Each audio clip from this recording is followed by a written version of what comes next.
All right, so we on Sunday mornings, and it's still Sunday morning, go through books of the Bible, just right through them, chapter by chapter, and we're currently in the Old Testament book of 2 Samuel. So would you guys join me in 2 Samuel chapter 13? That's where we left off last time, and there's ushers coming down the aisles with Bibles, and you could get their attention if you would like one or borrow one.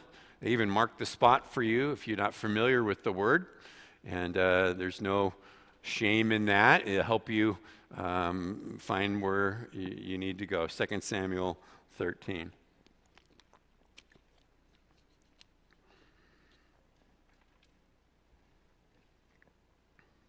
In the United States, we have there's a list of things they call invasive species. And, whether it's in the United States in general or in particular states, basically it's a list of plants and animals that don't belong here. They're not native to the United States. And that's why sometimes when you go through border stations in various states, that they will check boats and trailers and ask you about what fruit you're bringing across state lines and so forth, because they're looking for like little bugs or noxious weeds, because if a certain kind of a weed gets into an area, it can take over entire hillsides, countrysides, and so what they're trying to do is keep something out that can do a lot of damage.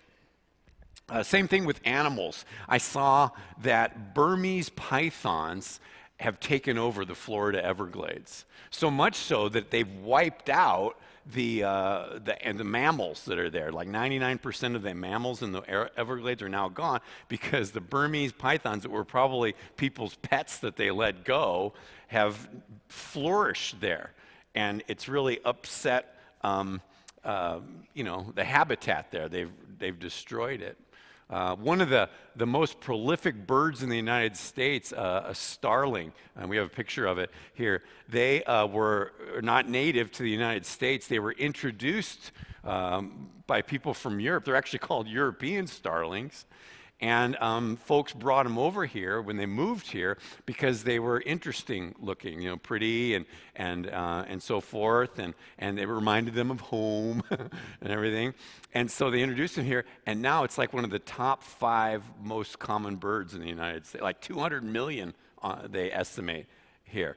And they really destroy other birds' habitats and shove them out of their nests and things like that.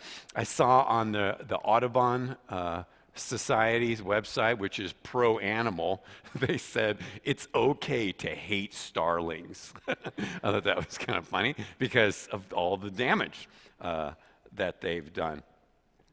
You see, both of those things, whether it's plant life or animal life, if they come from the outside in those cases, and they ruin what's inside. And there's an invasive species that's in human life too, and it's called sin. And sin does a lot of damage. Once it's introduced into the host's life, it can just ruin that person. It can ruin the family. It can ruin a church. It does a lot of damage, and it comes in different forms. And it comes in different intensities, and it affects people differently. Like when we read through this, I would like you to consider that this is speaking to both Christians and non-Christians, because believers are susceptible to having their lives ruined through sin, and we'll see what's going on through some of the people in this chapter, as well as unbelievers too. And so it can teach both. And the thing about sin, this invasive species, is that it can take a long time to recover from the damage. And before I taught first service, the Lord reminded me in 1 Corinthians how Paul writes in chapter 10 about the Israelites and how the Old Testament, in some ways, the Old Testament was written just as an example for us. And how that they lusted after evil things often, and it ruined their lives. And so we ought to sit up and take notice about those things. And so even though this is one of those chapters that I wish was not in the Bible that I have to teach, but on the other hand, it's good in that we have to pay attention, because sin is a very destructive thing. Certainly in somebody who's lost, but also in people who are found. So that's why I called this chapter Sin is Destructive. That might be pretty obvious to you, as a title, Sin is Destructive, but maybe it's not that obvious to you. You don't really think that sin is that big of a deal. So as we go through this chapter, I just want to point out to you as we go a few different ways that it's really destructive. We'll point them out as we go through it. And not just sit here and go, wow, that's awful what sin does, but then turn towards solutions. Because if I just leave you with the problem, that's not going to help a lot. But if I point you towards solutions, hopefully it will, because God has answers to all this stuff. And he wants us to pay attention, because the reality of it, and then I'll start reading here, the reality is there's a battle for souls going on. And God has an answer.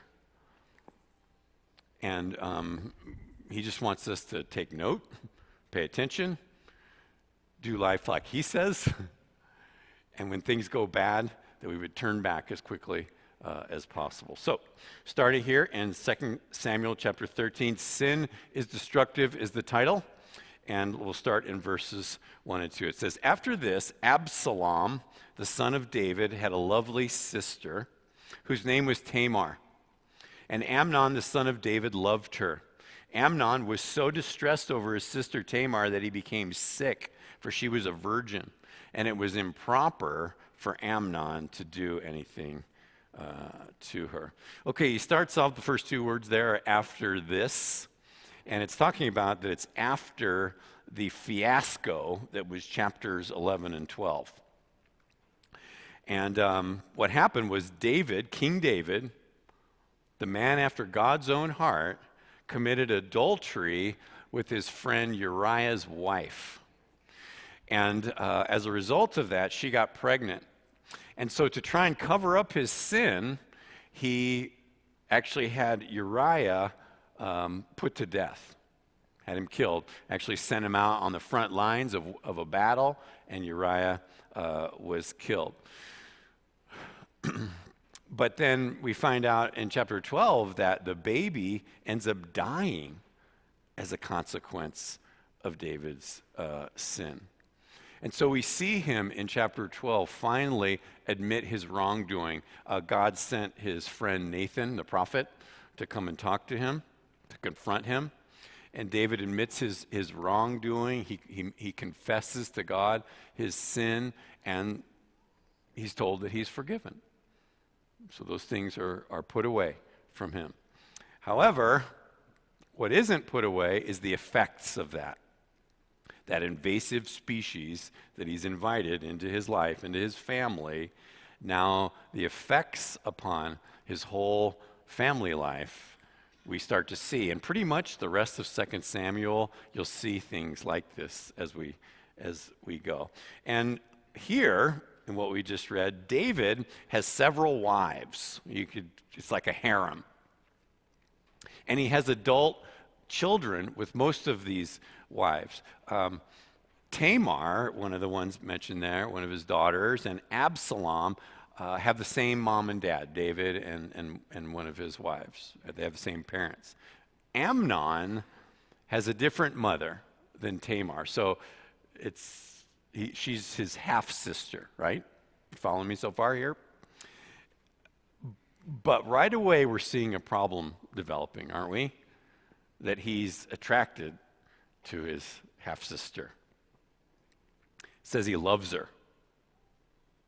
Now, I'm going to point out, like I said, a few things here that I would like us to just kind of take note on and anchor ourselves to when it comes to sin being destructive, because it is. The first one here is what we see is, I call it, number one, is it's not love, it's lust.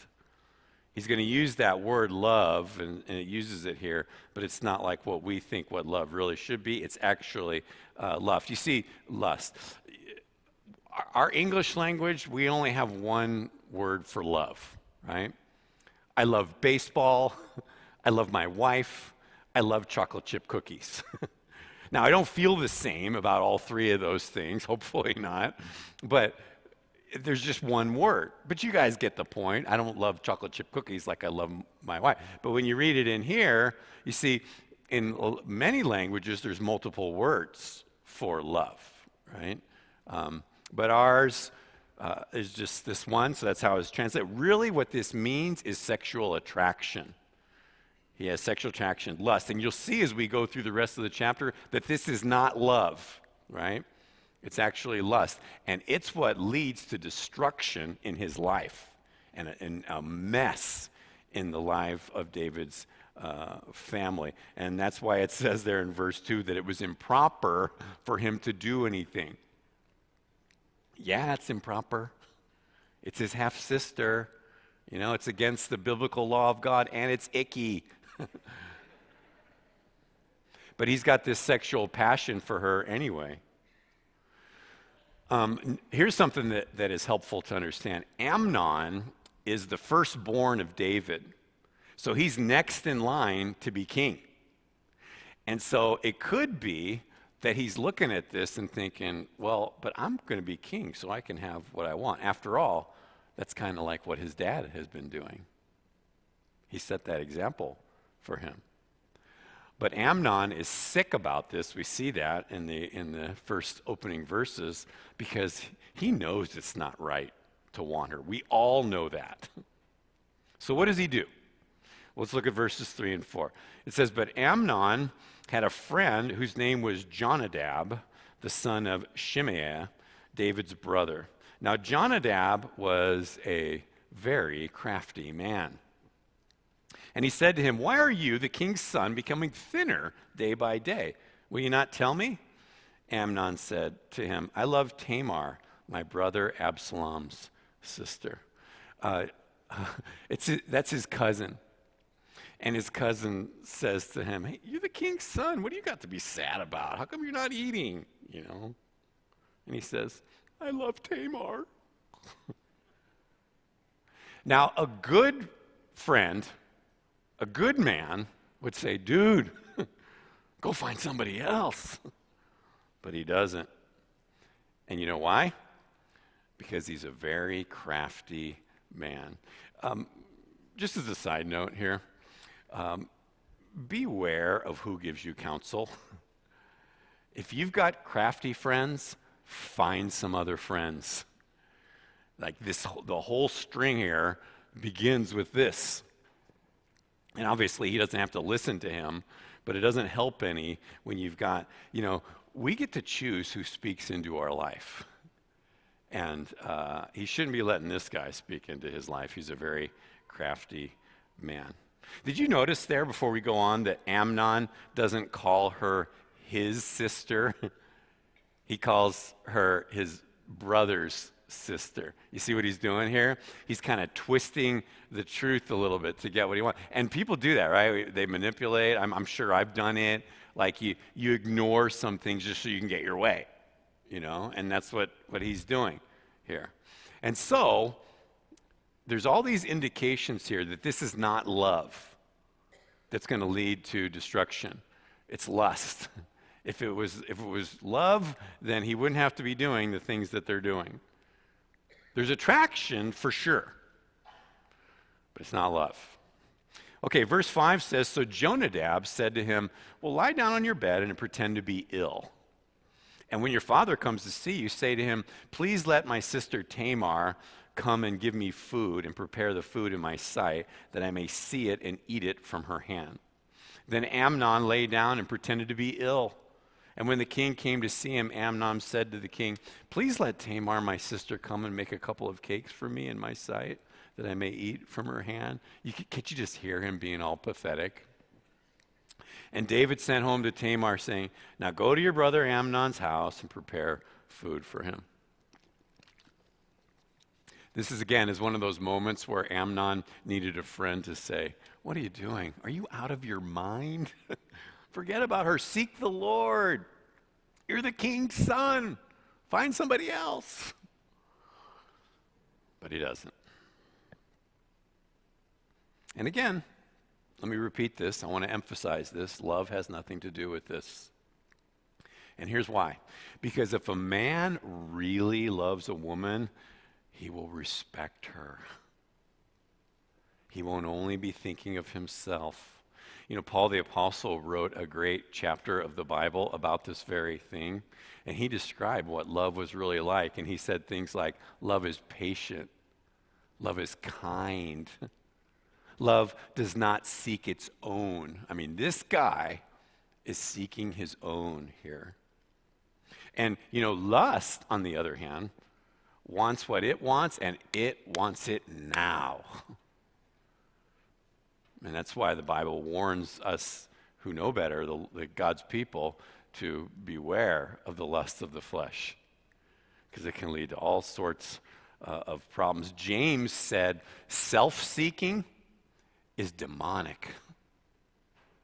Self-seeking like this is demonic. And it is. That's why Amnon is pretending. If it wasn't, he wouldn't be pretending. So King David's helping him out. I don't think he has any idea that this stuff is brewing. He's like, yeah, okay, son, I'll help you out. You're not feeling good, okay, you know.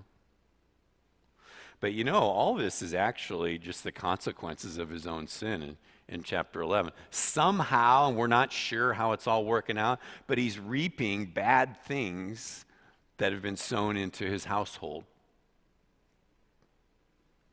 He's been forgiven by God. There's no condemnation. But the painful consequences of his life are just beginning. And it's really sad. Now, before I go on, I wanted to talk to you guys that are parents. Because we have to be careful about something here. You know, sometimes when, like I read a lot of commentaries, and the commentaries tend to put a lot of blame on Jonadab and David, right? And they do deserve some, but not all of it. Amnon is responsible here. And I was reminded recently that children, even adult children, have something that affects the decisions that they make. And that thing is free will. Every human being has free will. And it started in the Garden of Eden.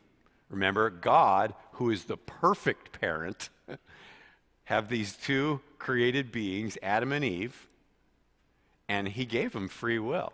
He said, you guys can do anything you want except for one thing.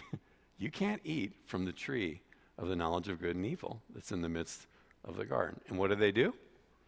They marched right over there and ate from that tree.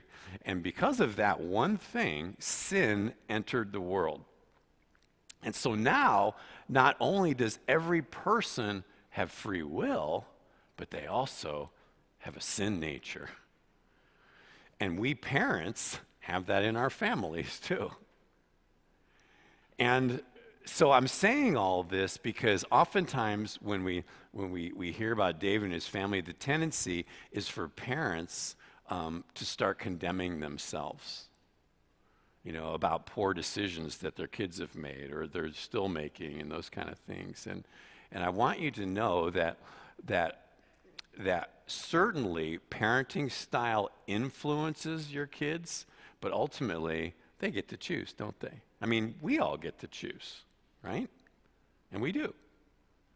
And it's very good, it's right and holy that you would sow righteousness into your kids and in your own life and you know, your family structure.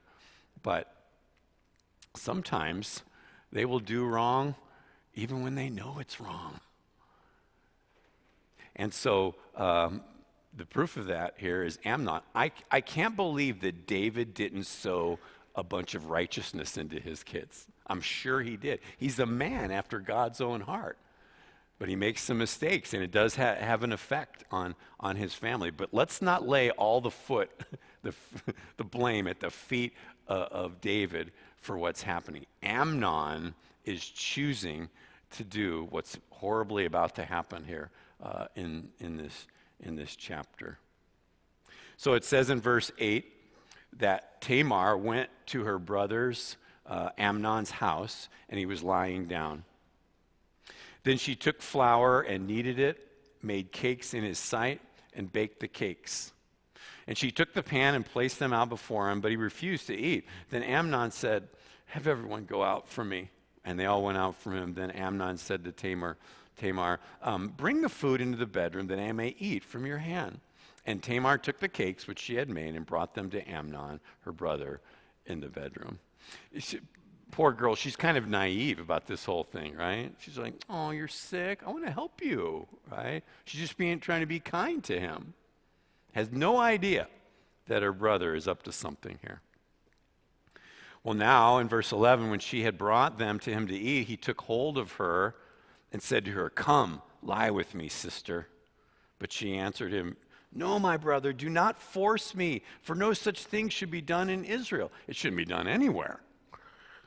"Do not do this disgraceful thing. And where would I take my shame? And as for you, you would be like one of the fools in Israel. Now therefore, please speak to the king, for he will not withhold me from you." It's obviously not love. Are we all agreed on that now? It's not love. She said no, and no means no. It should have stopped right then, but it doesn't. I think she knows now that he just wants her, physical sense. Did you see she tries to get him to go ask David? That's kind of a curious thing here, isn't it? I think she's trying to buy time, right? Because they all know it's against the biblical law to do this. And so maybe she's thinking, "Oh, yeah, go ask Dad if it's okay." And he's going to be like, "What? Absolutely not," So this is what happens when someone's life is dominated by lust.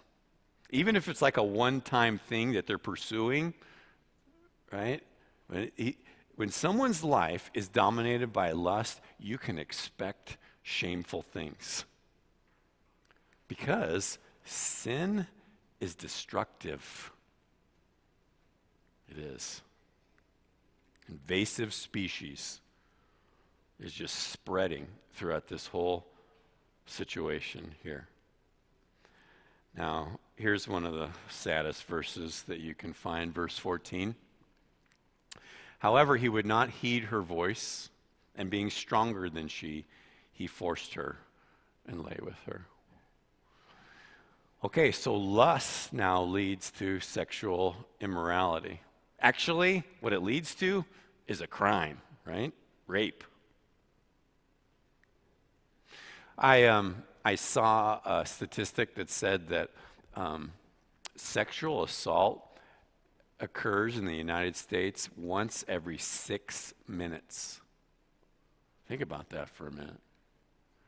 We have a huge problem here. I don't know who thinks things are getting better. Every 6 minutes.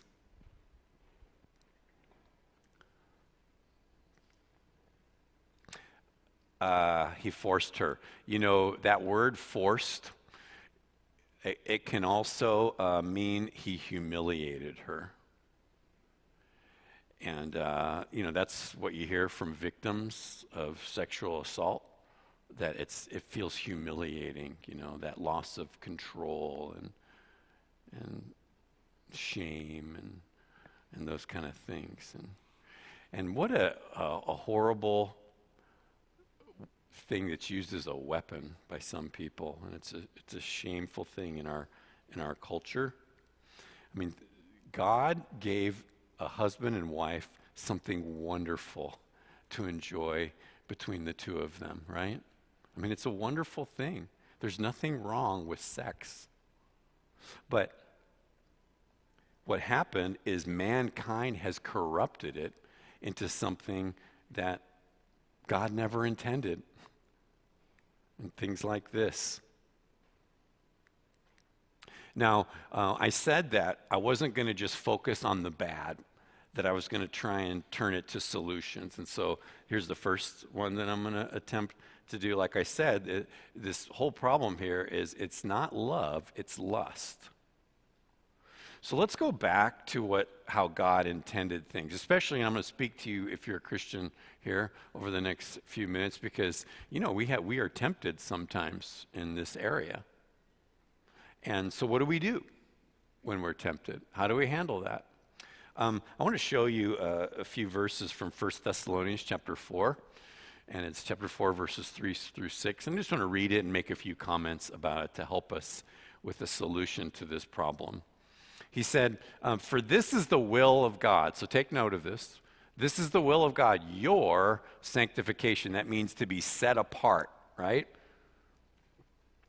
And here's how a big way to be set apart, that you should abstain from sexual immorality. So that is any kind of sexual relationship outside of a marriage between a husband and a wife. That you should abstain from sexual immorality. That each of you should know how to possess his own vessel in sanctification and honor. Possess your own vessel, your own body, your own life, your mind. Not in passion of lust like the Gentiles who do not know God. Okay, see the comparison there?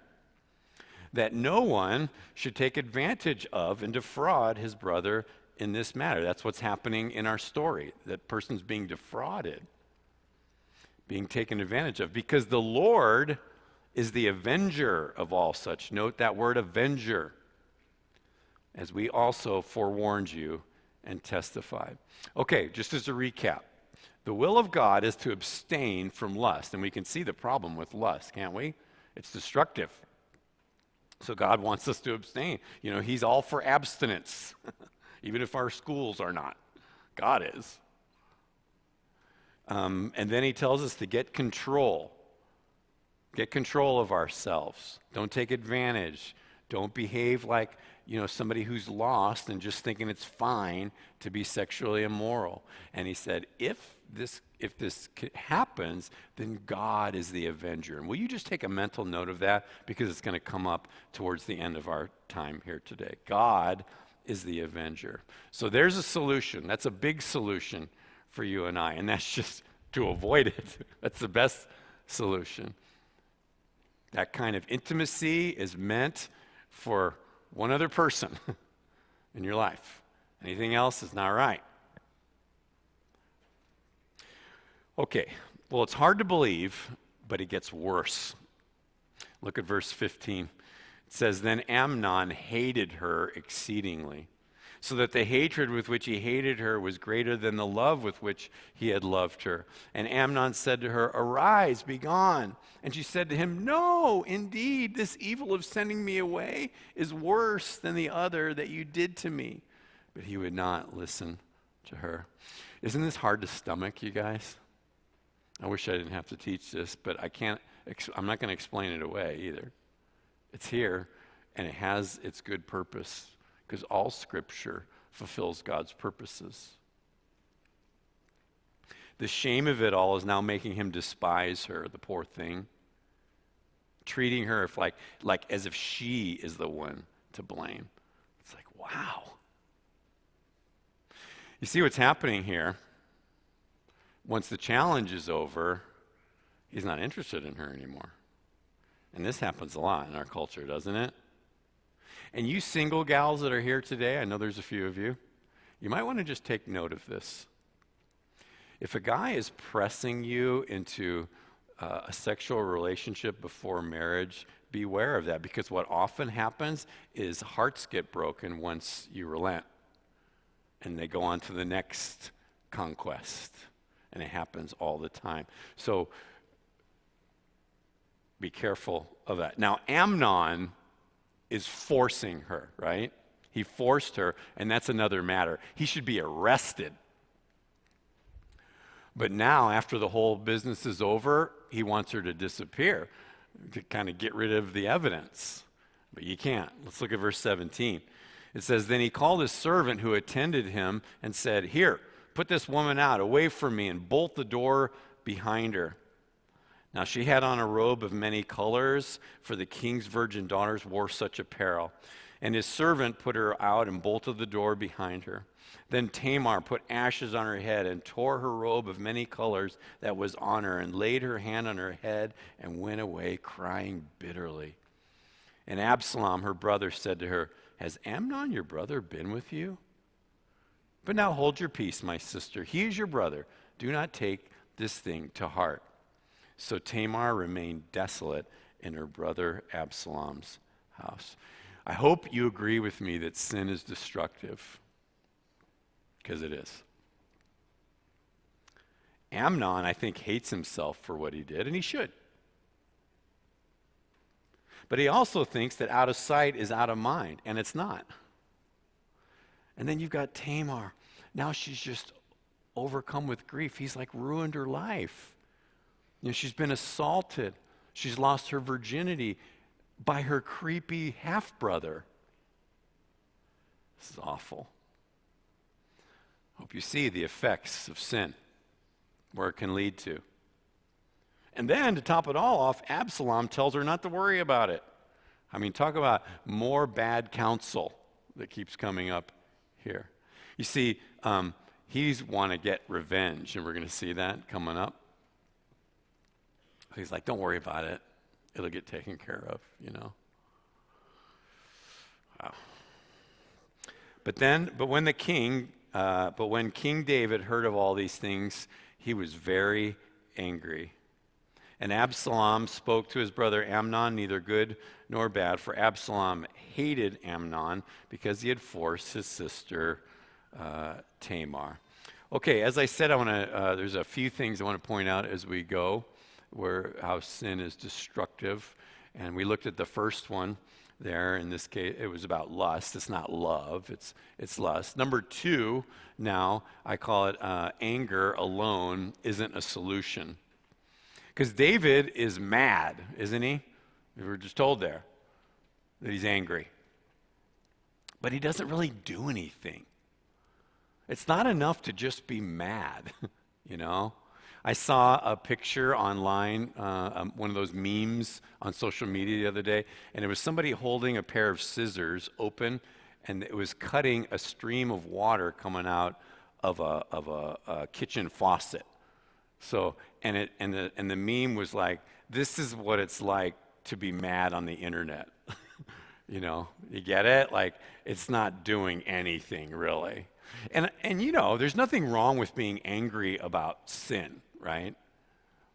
Jesus was angry about sin. God is angry about sin.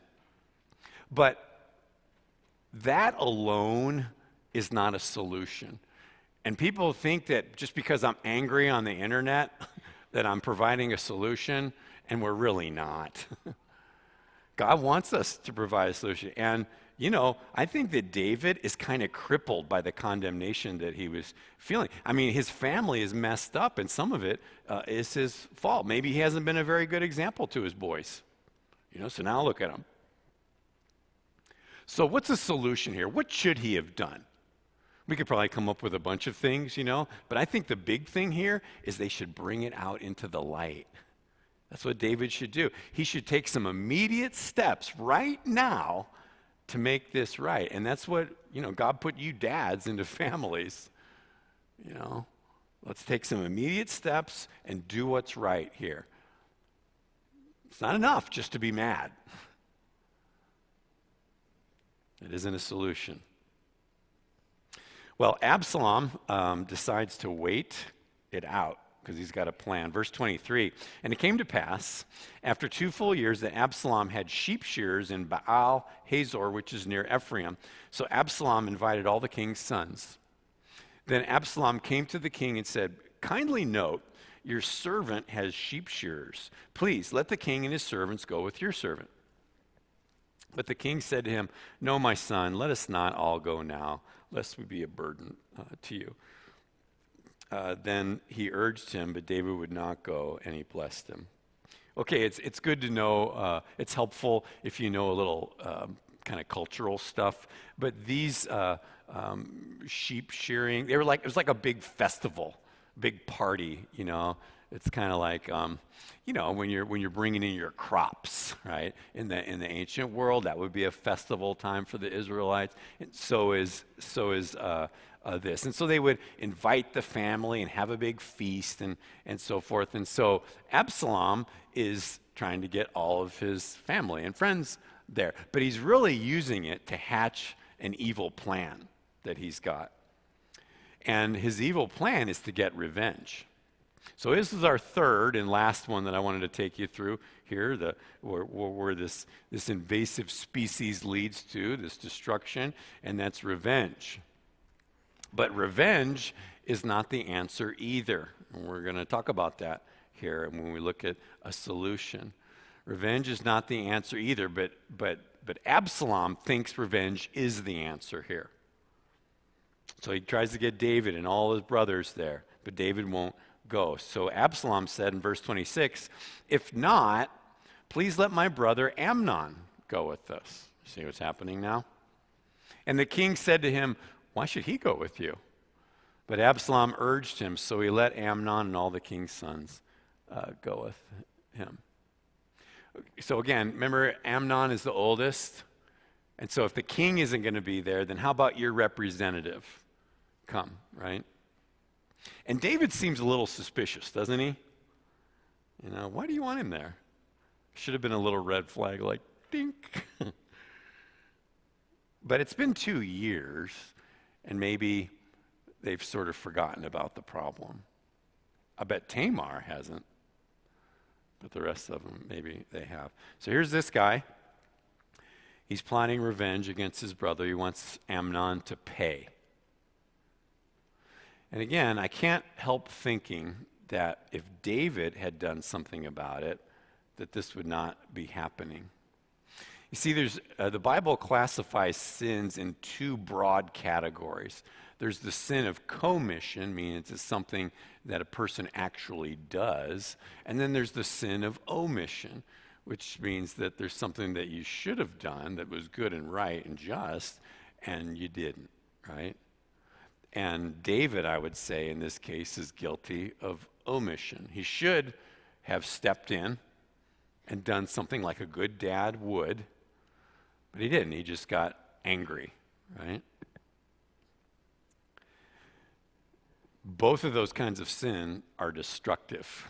They're destructive in different ways, but they're destructive nevertheless. Now, Absalom, in verse 28, had commanded his servants, saying, "Watch now, when Amnon's heart is merry with wine, and when I say to you, strike Amnon, then kill him. Do not be afraid. Have I not commanded you? Be courageous and valiant." So the servants of Absalom did to Amnon as Absalom had commanded. Then all the king's sons arose, and each one got on his mule and fled. Okay, so he gets his revenge, kills his brother. Everyone else takes off. Now, you might be thinking, well, Amnon got what he deserved. And he kind of did. But do you know it's not for Absalom to administer it here? He's not supposed to do that. He's not the judge and jury. Now, maybe, again, it's because David wouldn't do anything. And it's sort of like our culture, people get frustrated when they sense there's no justice, right? We see it with the way things are going, and people get angry and they feel like they have to do something or it's not just, right? And David was supposed to, insert himself here. But, speaking of solutions, revenge is not the answer here. And the Lord urges you and I, my friend, to not be judge and jury. Because the Bible assures us that he will right the wrongs. Remember that word I asked you guys to remember when I read from 1 Thessalonians 4? That word avenger. God is the avenger, right? So then you and I don't have to be that. Yes, we need to judge between right and wrong and good and evil and those kind of things. Sure, we make judgments all the time, but not this kind. That's for God to deal with, right? He's the avenger. That's a good solution here, is that you and I would do our part and not try and do God's part, because revenge isn't the answer either. So what does Amnon discover through all this? He discovers a truth from the scriptures that's repeated several times, and that's, if you sow to the flesh, you will reap corruption, because sin's destructive. Well, verse 30 then goes, and then it came to pass while they were on the way that news came to David saying, Absalom has killed all the king's sons, and not one of them is left. So this is how our news cycle is. The first thing to come out is wrong, usually. So the king arose and tore his garments and lay on the ground, and all his servants stood by with their clothes torn. Then Jonadab, well, here's this guy again, the son of Shimeah, David's brother, answered and said, Let not my lord suppose they have killed all the young men, the king's sons, for only Amnon is dead. For by the command of Absalom, this has been determined from the day that he forced his sister Tamar. Now therefore, let not my lord the king take the thing to his heart to think that all the king's sons are dead, for only Amnon is dead. Doesn't that make you feel better, Dad? Like, it's only him. I noticed when I was reading this that David doesn't seem to have a hard time believing that Absalom is capable of this. He's not like, oh, he's a good boy. He would never do it. He doesn't say any of that kind of stuff. He probably expected it. Then Absalom fled, and the young man who was keeping watch lifted his eyes and looked, and there many people were coming from the road on the hillside behind him. And Jonadab said to the king, Look, the king's sons are coming, as your servant said, so it is. So it was, as soon as he had finished speaking, that the king's sons indeed came, and they lifted up their voice and wept. Also the king and all his servants wept very bitterly. Well, they're all crying because it's another tragic day in David's family. Sin has been invited, this invasive species. I got to wonder how much he feels responsible for what's happening. Because remember, in chapter 12, if you go back and read that on your own, Nathan said to David through the Lord that you're going to have serious family problems. He even said the sword will never leave your house. So is David now thinking, oh man, I've caused all this. What was I thinking?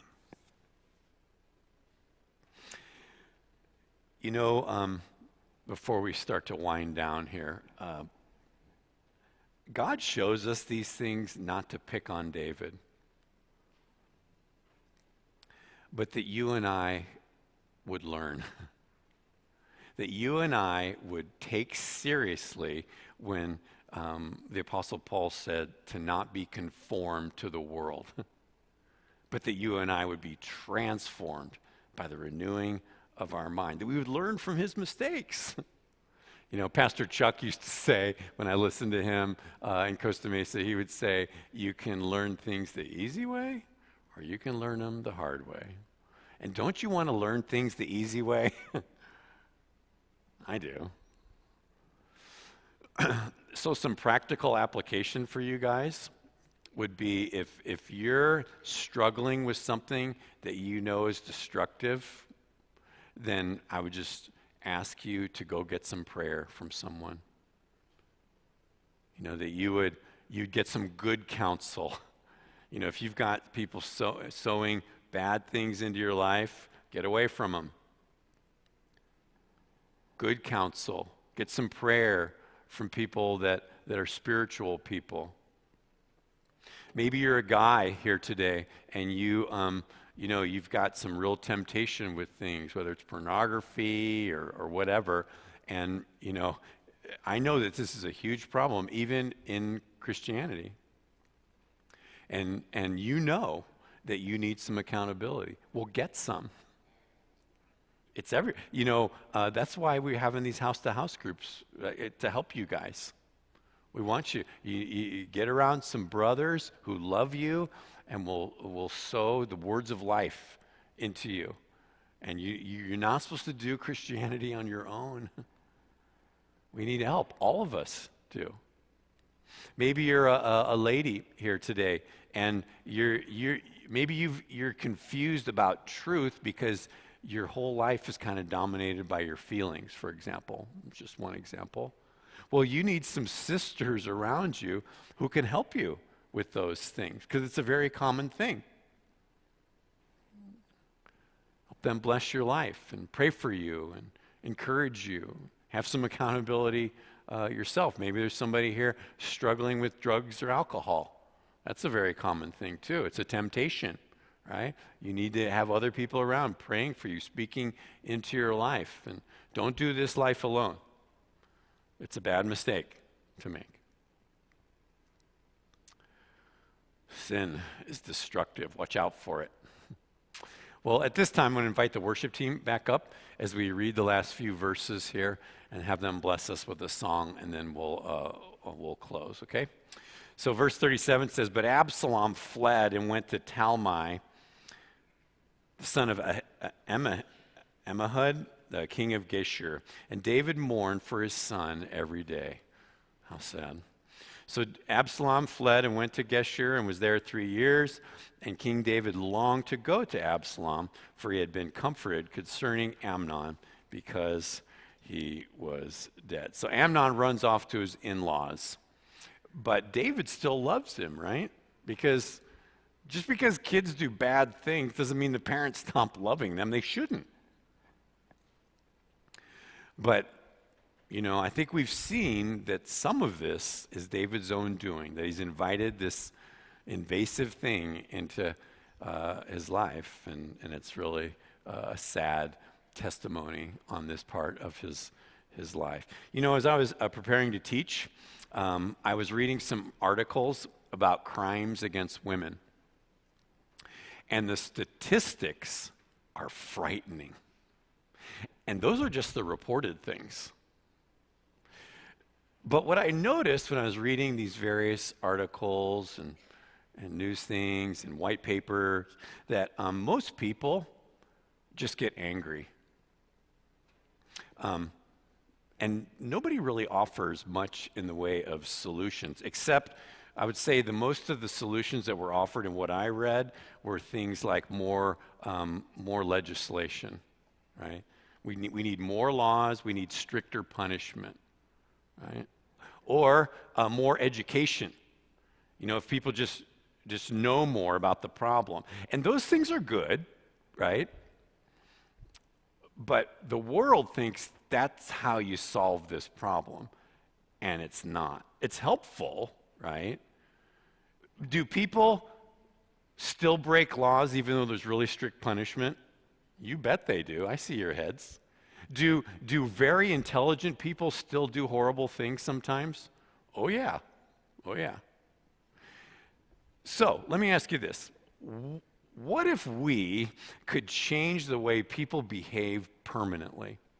What if there was a way to inject a permanent solution into the problems that we have in our culture? Well, there is. Because there's tons of people walking around on this earth right now that used to do awful things that don't do them now. They were thieves and liars and drunks and womanizers and prostitutes and any host of things that you can think of, but they're not doing them now. And why is that? Did they just get more educated? No. It's because there's a king who's more powerful than any sin that there is. And he is strong enough and powerful enough to liberate us from the bondage of sin. And he can right the wrongs, and he can comfort the mistreated people like Tamar. He changes our hearts, and he comforts the people that are offended, and he's a righteous judge. So, here's what I'll leave you with. We can just accept the way things are and wish it was different, or just be mad. Shake our fist. Or we can allow first that God would personally change us inside, change our own heart, and then go and be an agent for change in our culture. Because really, that's what we're supposed to do. One person at a time. Be an agent for change. You and I resist the lust of the flesh and then go and be an agent for change. That's the best thing that you can do. Lastly, if you're not a believer in Jesus Christ yet, I just want you to know that if you're sitting here today or listening to this message and you are sick and tired of what's going on in your life, there is a way that the power of sin and darkness can be broken in your life.